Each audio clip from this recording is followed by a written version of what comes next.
Angles that surround us. Da-da-da-da.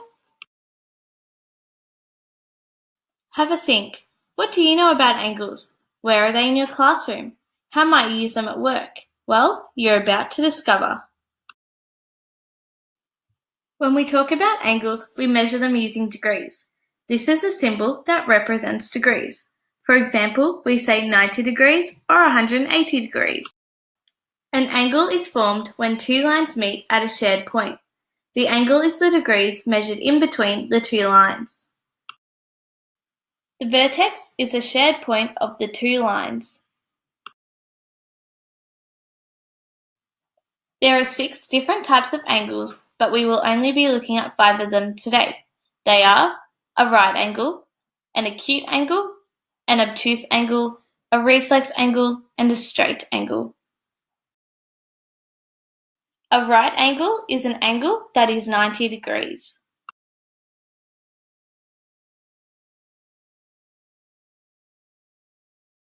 An acute angle is an angle less than 90 degrees.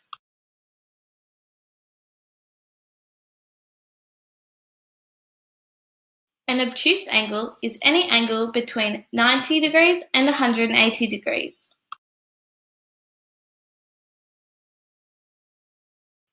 A reflex angle is any angle between 180 degrees and 360 degrees. A straight angle is an angle that is 180 degrees.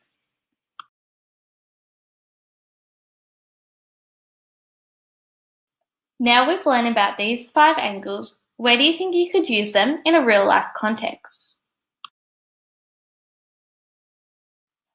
Who would use angles at work? What jobs need to use angles?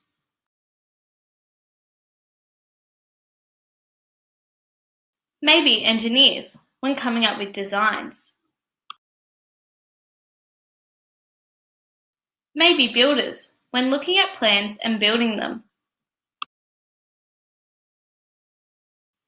Maybe even snowboarders, when coming up with tricks and then performing them. You even use angles when playing a game of pool. Have a think and see if you can come up with an outrageous job that uses angles.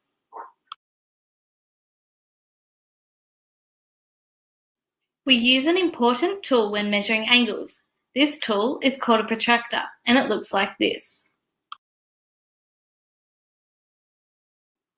We measure the angle by placing the protractor on top of the angle, lining the center point up with the vertex, and the baseline on the bottom of the protractor with one of the lines we are using to measure.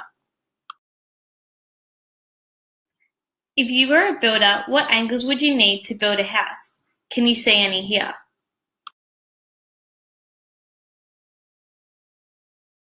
Let's find the angle BAC of the roof.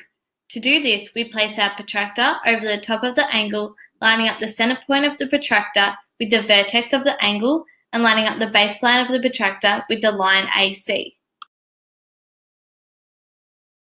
When doing this, we find that the angle BAC is 70 degrees. This is an acute angle as it is less than 90 degrees. To find the reflex angle of the roof window, we start by finding the angle DEF. To find this angle, we, again, place the protractor over the top of the angle, lining up the center of the protractor with the vertex of the angle and lining up the baseline of the protractor with the line EF. We find that this angle is 105 degrees, which is an obtuse angle. So now to find the reflex angle, which is on the other side, we take 105 degrees away from 360 degrees, as a full circle protractor goes up to 360 degrees. Therefore, we find that the reflex angle is 255 degrees. Now, you are the experts in angles. Do you think you can spot different angles that surround us? Are there any in your classroom?